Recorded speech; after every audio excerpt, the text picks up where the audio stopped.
And you're listening to Fresh Air Community Radio, KFAI 90.3 FM Minneapolis and 106.7 FM St. Paul. Radio Without Boundaries, aquí con Sabados Alegres, son las 2:30. Aquí vamos a estar hasta las 3. Y si gusta llamar aquí en el estudio, área 612-341-0980. All right, happy Saturdays with you from 1:30 until 3. It's 2:30 now, and area code 612-341-0980 is the hotline number. And today, we got special guest in the studio, our mayor-elect here in the city of Minneapolis, Ms. Betsy Hodges. Welcome. Thank you so much, Willie. I'm glad to be here. Also in the studio, we have our executive director, Willie. Willie, what's happening, my brother? Well, hello, Willie. Good to be here as well. All right. And we got another special guest. I know she's shy over there, but she don't want to talk. That's all right. She's with the mayor and Betsy Hodges. Congratulations on your win here in the city of Minneapolis. And it's a big thank you. Congratulations. And we look forward to working with you. And first of all, tell us some of the things that you wanna do now. We interviewed you about a month ago, and was it just a month ago? It's just about just a month ago, maybe a month and a half, I would say. Yeah. And you came up and talked about some of the issues that are facing the city of Minneapolis, and we're going to continue with that. And so, welcome, and it's yours. So tell us a little bit about the things that you want to accomplish again. Well, first, Willie, thank you again for having me, and thank you for those congratulations. I've been mayor for about 2 days and 3 hours, so it's new and it's exciting. And I really feel like in November, I got a clear message from the people of Minneapolis that I have two things that they have charged me with helping lead. And one is growing the city, making sure we're bringing more people here, more business here, just continuing to build the city that people choose to come to, which is just so important. But then two, and completely related, is making sure that we close these gaps we have between white people and people of color. That Minneapolis has the biggest gaps between white folks and folks of color of any city in the country. And that if we are to have the brightest future for the city of Minneapolis, we need to, as a community, as leaders, as everybody getting together, to reduce and eliminate those gaps so that everybody can benefit from the opportunities in the city, everybody can help grow the city, and reap the benefits of that growth. Great, great. And I understand you're on your 10-day tour here in the city of Minneapolis, and today happened to be Arts and Entertainment. That's right. So tell us a little bit about that. We have a 10-day tour that started on Thursday with my swearing in. Each day has a different theme that goes through the inaugural party, which will be on next Saturday, the 11th at 7 p.m. at the Thorpe Building in Northeast Minneapolis. Everybody's invited to come. It's free and open to the public. And today is the Arts Day. Today is Arts Day. Yesterday was about transportation. The day I was sworn in was about kids, so we had the kids inaugural, which was really fun. Wow. This big ceremonial with the city council and me will be on Monday morning, bright and early, when it's supposed to be very, very warm and comfortable and cozy in the city. Yeah, I hear you. It's going to be a little cold one, but I know that you've had challenges when you were a city council member, and I see you doing great things here. Because you're not just coming in here as a new person to say. You've been at the city for a while, and you knowing that we're facing a lot of obstacles here in the city of Minneapolis: light rail, housing, jobs, you name it. Now we have the issue that happened a couple days ago with the Cedar apartment over here on Cedar Riverside. Yes. And so that's a tragedy also. And tell us a little bit about what's going to happen there. Well, that was a tragedy for the entire community. It's a tragedy for the neighborhood and for the community and the Somali community, but truly, if part of our community is hurting, our entire community is hurting. Unfortunately, there were some fatalities there. So there are families grieving in our city today, and the message I bring and the message I carry is the city is with you. The city cares. And we want to make sure everybody has what they need to get through this as well as possible, as people, as affected people and the business owners as well. I know there's some concern about the mosque and the condition that it's in, and as a city, I want to make sure that we are being as helpful and as supportive as possible, and then as we as a community are rallying behind these folks as they recover from this tragic event. Let's talk a little bit more about community coming together, because that was one of your pledges here in the city of Minneapolis. Tell us a little more about how can the folks come together and work with you as the mayor of the city of Minneapolis, and what help do you need as far as coming together, working together, providing, because economically people are hurting. We have people in the streets that are homeless, so on and so on, and so let's talk a little bit about that. Well, it's one reason that I'm doing the 10-day inaugural tour, is I'm hitting every corner of the city, in every ward, coming back to the community. Governing and campaigning are different things, but I want to make sure that I'm in the community talking with folks, again, as mayor, not just as candidate, to say what I said is what I meant, that that every voice in the community needs to be part of growing and building this community, in terms of leadership, in terms of ground up, in terms of who we promote, and how we promote the city, and then who we build programs and policy and ordinances and all of that. We want to make sure the city is working well for everybody. And so, of course, one of the first things I'm asking for is feedback. I heard a lot over the course of the past year, but I think people have a different perspective when you're the mayor. So my email is betsy@minneapolis.org. The phone number is 612-673-2100. I'm interested in hearing from folks, whatever people think I need to know. We've been getting some good feedback so far, and I'd love to hear more from people. I guess the other question I would add on to that one is communities of color. Yes. Could you talk more about the interest of how communities of colors can come into the government and work with you and do good, great things for their communities? Could you elaborate a little more on what would you like the communities of colors to do? Well, excuse me.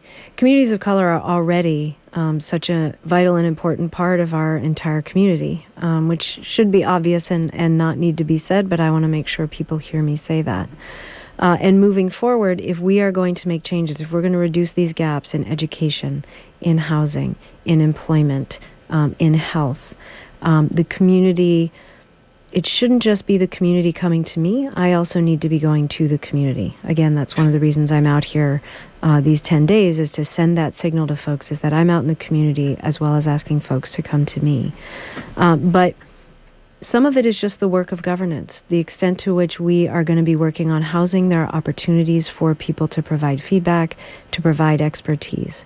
But then it's also on me to make sure that I am making sure everybody's at the table and everybody's being considered. And so, where there are challenge areas, we need to pull together as a full community. And part of my leadership is to make sure that happens.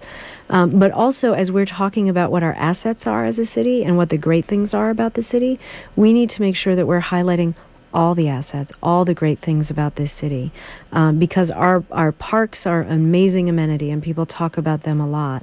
But the revitalization of East Lake Street, also a huge, wonderful piece of our city that shows how cosmopolitan we are, what a variety of investment options there are for small business owners, recreation options there are for people looking to dine, to shop, to have a good time.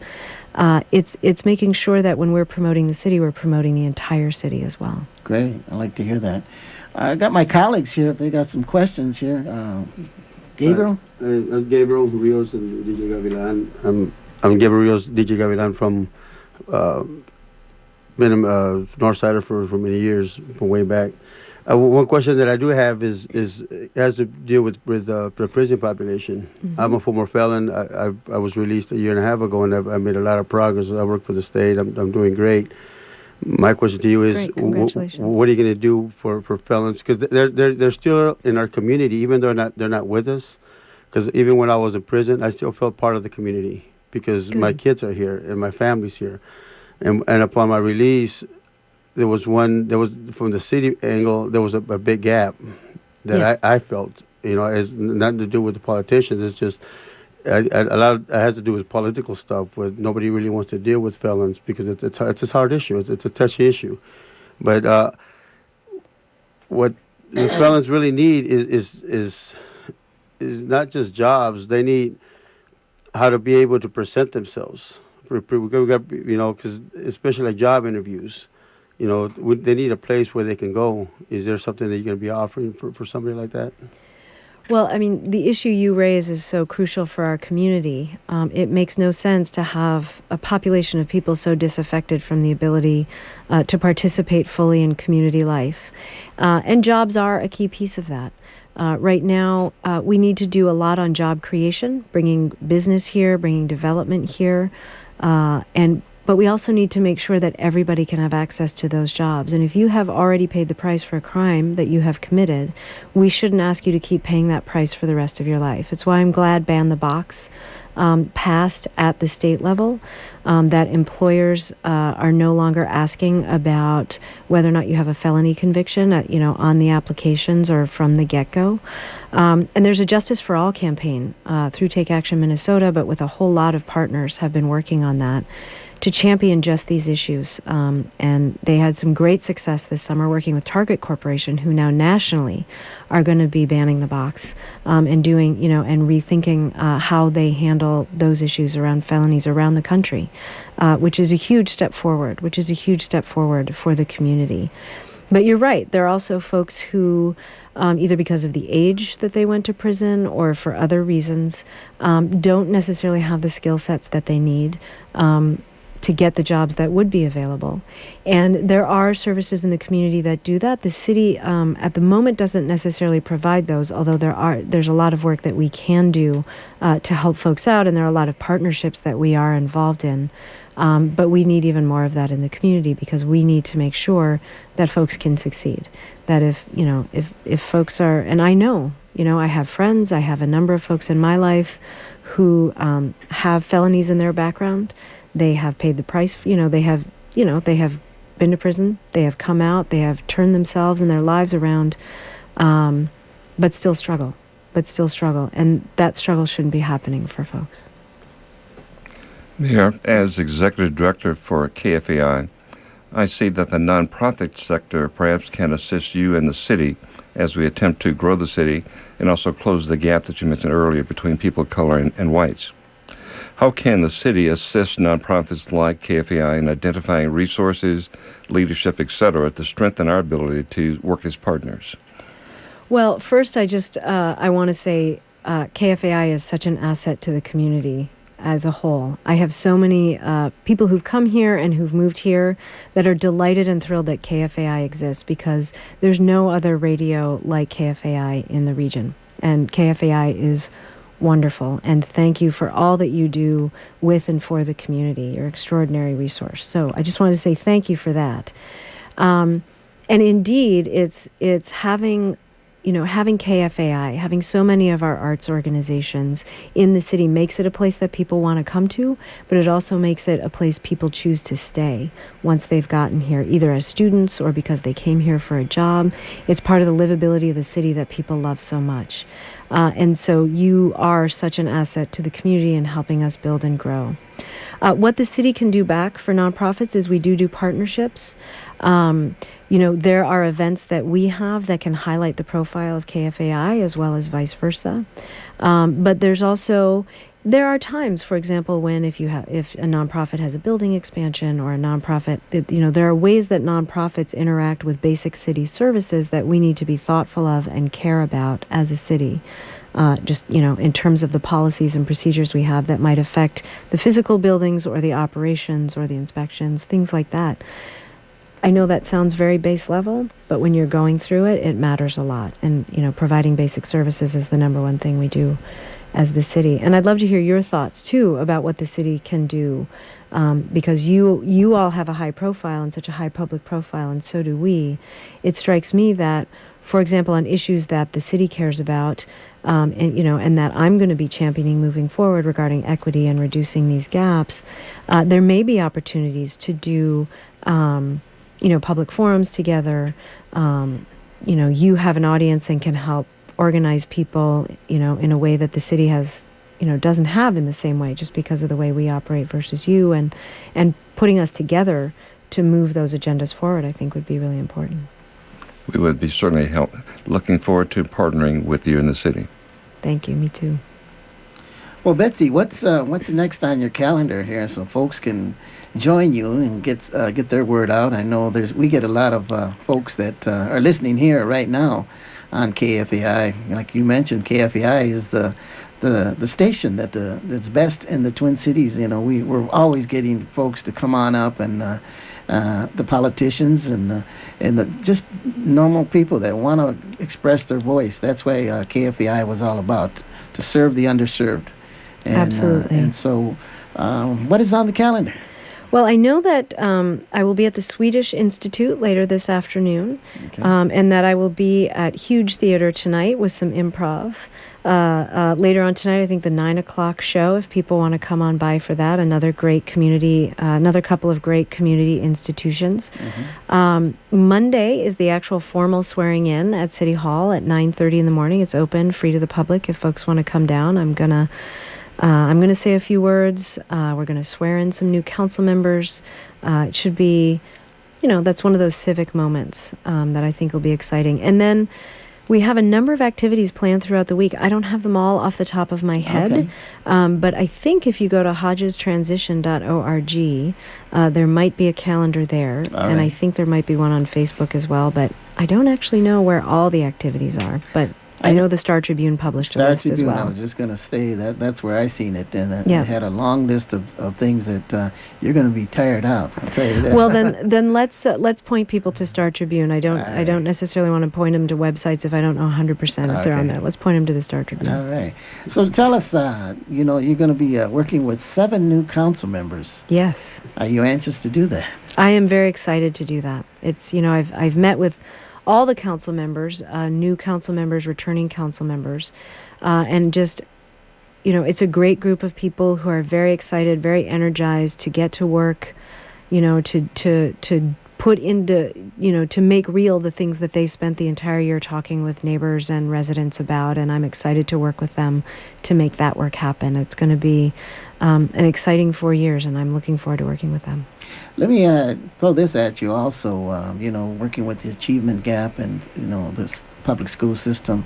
What could you tell these young folks that are coming up in their educational years, where they're thinking about going to college, thinking about getting involved, thinking about their future? Mm-hmm. What would you say to them if they wanted to be an elected official? Well, first, I would encourage everybody within the sound of my voice to consider running for public office. Not against me, but consider running for public office, especially the young people, that you will have the brain power, the heart, the skill to consider doing that. And sometimes people need to be asked. So everybody in the sound of my voice, please consider yourself asked to consider running for public office. It's an extraordinary thing to do, and it's completely possible. It helps to be embedded in your community and to make connections in your community.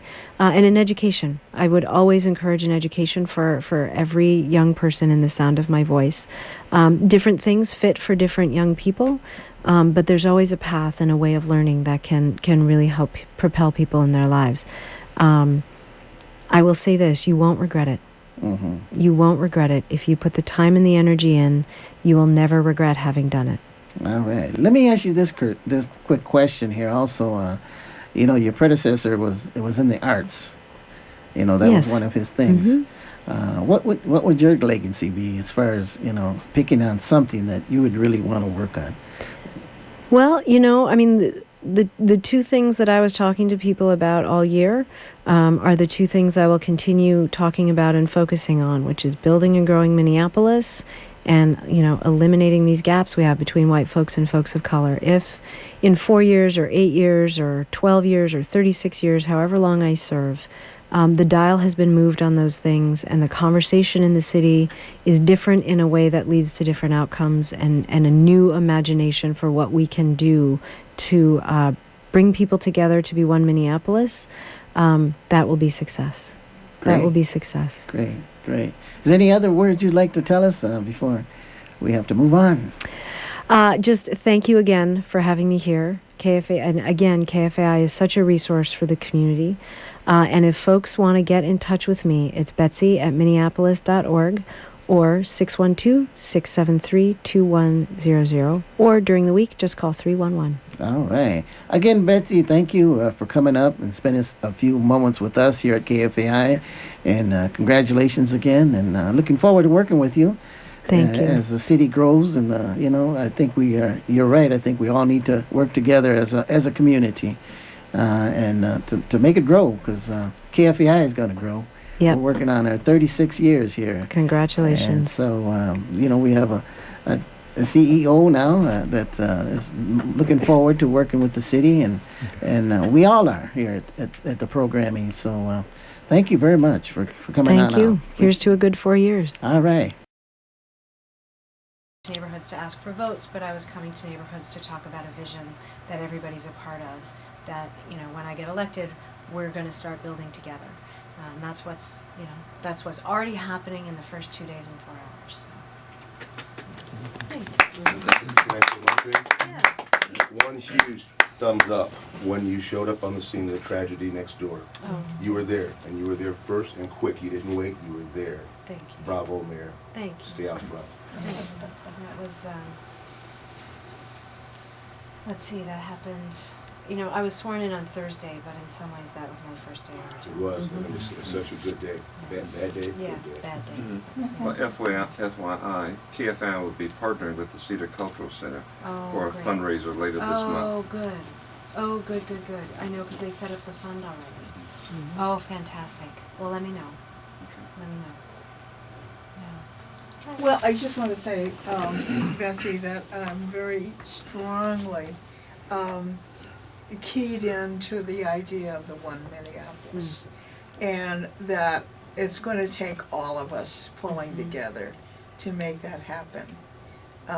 We've had attempts in the past, I think, that were very honest and very sincere, but now we really have a different look to Minneapolis. We have more populations coming from other countries. We have a very strong American Indian community, and we will be, part of the tour is Yep. to be at All My Relations Yes. gallery. Yeah, And so that will sort of which I'm excited about. put a stamp on the message that it's not just you pulling, it's all of us pushing. Yeah, I mean that's I'm still figuring out how to articulate that now that it's about governance. But it really is. I can make promises and I can make pledges and I mean them sincerely and I will move forward on them. But I cannot fulfill them unless other people fulfill them with me. That was sort of my message at the swearing. The kids' inaugural was this idea of a pledge and to have people pledge, to pledge back to be part of building this. And I think it's going to take some time. It's one of those things where it's going to build a little slowly as people start to see, oh, she wasn't kidding. Oh, look, there are opportunities. Look, there is room. And then I'm hoping that that'll accelerate the pace of people's participation and what we do. Yeah, and thank you. I don't know if everybody here knows, but Laura is the chair of my transition advisory committee. So she has And been. we're quite proud of Laura, our connection with KFAI Yeah. and that honored role. Yeah, been great and helped put together this inaugural tour too. So thank you. How does the One Minneapolis mission express itself inside the police department in terms of how they do things and how they should do things differently? Well, I was gonna say something flip, which isn't actually accurate, so I won't say the flip comment. I know that Chief Harteau is dedicated to this issue. I mean, the conversations I've had with her when I was city council member, and even since when I was mayor-elect, and the conversations we've had subsequent to that, it is clear that how she has set up her administration and how she is envisioning the future of the department is all about One Minneapolis. Is making sure the command staff are in place who understand the value and the need for good relationships with the community, She is, in spite of newspaper reports, a total partner on body cameras, which I think help on the accountability issues and help the officers themselves. It can indict them, but it can also exonerate them. And complaints go down a lot, just, in the places that use them. But it is this idea of having high expectations from the top down, that there's certain behavior that will not be tolerated, and that most officers are just out there busting whatever it is they bust every day to do right by the residents of Minneapolis. But that there are, if you ask the Civil Rights Department, separate from the Internal Affairs Unit, separate from the City Attorney's Office, and ask them who are the officers who should be invited to pursue a different career, you'd get the same list of about 25 to 40 names from each of them. They know, we know. And the question is, do we have the tools in place, and do we have the leadership from the top down to handle that? And the answer, my answer is, we do now. And don't get me wrong, we have had a lot of push and a lot of intention on this issue, and I think now is a time that we can, take that to the next level. Yeah. Betsy, we have to get going to our next stop, so we have time for maybe one more question before we go to the next stop. She looks nice, but she's the enforcer.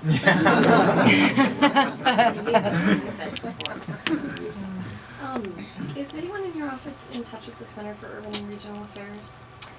Yes. Okay. Well, let me put it this way. Yes, we know it to be that. I am still putting my office together. Right. I am still putting my office together. But absolutely, and I know folks with CPAD work with those folks as well. Are you over there? Do you? No, I just admire the work they do. Yeah, they do great work.